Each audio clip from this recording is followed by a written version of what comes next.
How's it going? My name is Jacob, and I'm going to tell you why communication is important in the workplace. Now, communication is important with everything. It's important with keeping relationships with friends, family, but this article specifically goes over why it's important in the workplace, and I'm going to tell you why for various reasons. Now, the first thing I want to bring up is that communicating doesn't necessarily mean you have to agree with people. Now, as long as you get your point across, as long as the other person is listening and hears you, that's what's important. You guys could talk about anything. It doesn't matter whether it's, following instructions, getting the job done, or just, you know, talking about opinion based stuff. It could be off work topic. The topic doesn't necessarily have to be serious, but you don't have to necessarily agree with them to communicate properly, because the point I'm trying to make is you guys could disagree on something. Um, if it's something such as you guys are talking about sports, for instance, I know this doesn't entirely have to do with the job at hand, but it could cause a disagreement. So let's say you guys are disagreeing on something like that. Like you're talking about your favorite team, and your coworker is saying, "No, that team isn't good. My team's better." That could, you know, cause an argument. It could end up, causing a fight.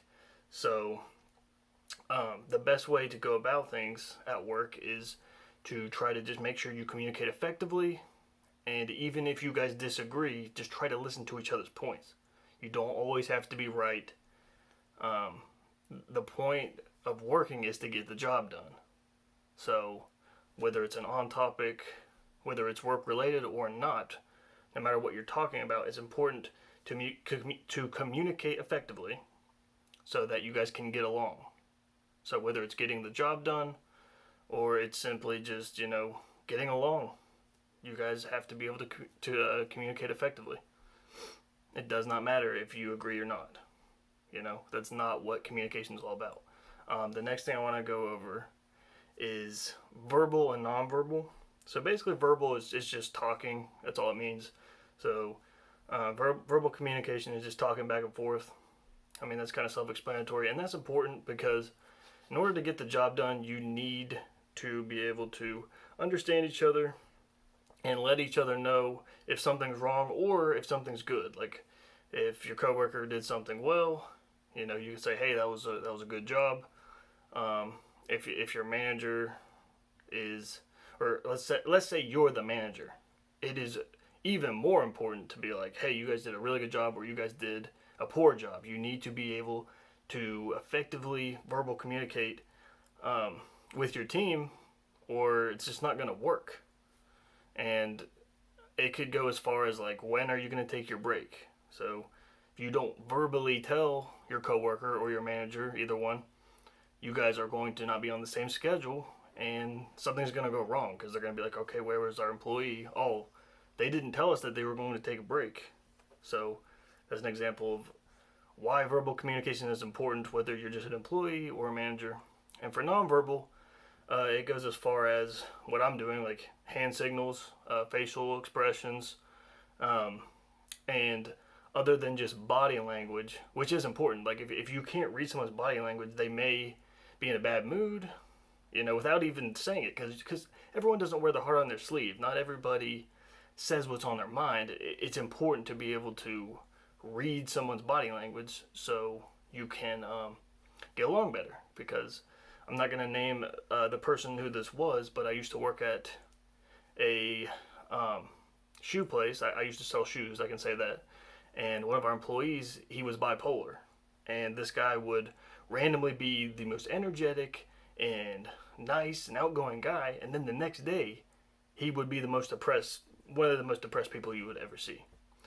And I can read body language pretty well, so that was important because I knew when this dude was having a depressive episode, or just, in between. He wasn't that manic at work. He was kind of energetic at times, but sometimes just he was so depressed, and you could just tell, like, whether it was his arms being folded, he was kind of more reserved. He was like, "I don't want to be around you guys," or he just would just give you this look. And if you can't read that, then I'm sorry. I do feel bad for people that have autism. I'm not gonna lie, because not everybody can read social cues the same.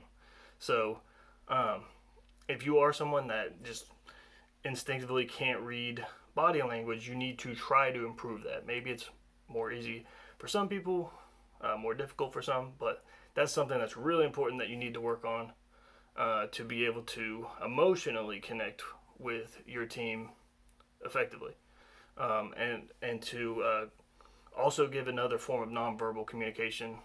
With the rise in technology, we now are communicating more than ever on our phones. So that's texting, that's email. I guess on the phone would still be verbal, but I wanted to talk about technology for a second because nowadays, unless you live under a rock, you're gonna be in a group chat most likely where you're working, and it is very important to respond to text in group chats.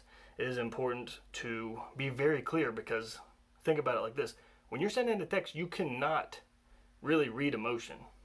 I mean, emojis actually are kind of important, I think. Not enough people use emojis because that can kind of tell your mood.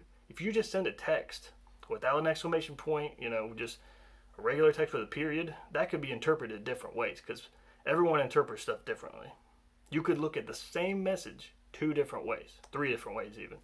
So, in this day and age, when we're on our phones all the time, emailing and group chatting, it is really important to be able to effectively communicate with your team, or problems could definitely rise.